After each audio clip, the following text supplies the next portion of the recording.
Ցեղակրոն համայնքը ներկայացնում է Սուրբ Շուշան Վարդենի։ Սուրբ Շուշան Վարդենին ծնվել է 409 թվականին։ Շուշան Վարդենին հայոց բարապետ Վարդան Մամիկոնյանի դուստրն է։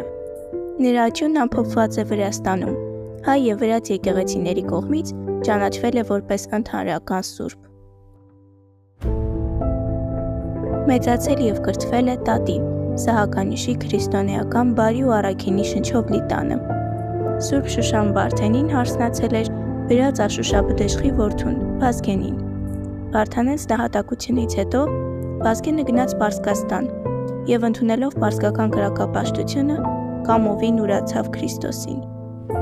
Եվ երբ նա վերադառնում էր այնտեղից, կնոջ առաջին հարցը սա եղավ. հոգին ինչպես է, ողջ է, սակայն ամուսինը վերադարձավ մեռած հոգով։ Քրիստոնեական դաստիարակություն ստացած Շուշանիկը դրանից հետո մերժում է հավատուրած ամուսնուն։ Իհարկե, ամուսինն ամեն ինչ անում է, որպեսզի Շուշանը ևս ուրանա քրիստոնեությունը, ընդհուպ դիմելով ծեծի ու չարչարանքների ենթարկելով նրան, բայց փորձերն ապարդյուն են անցնում։ Շուշանը մնում է անդրդվելի։ Նրա չարչարանքները տևում են 6 տարի։ Բանտարկության 7-րդ տարում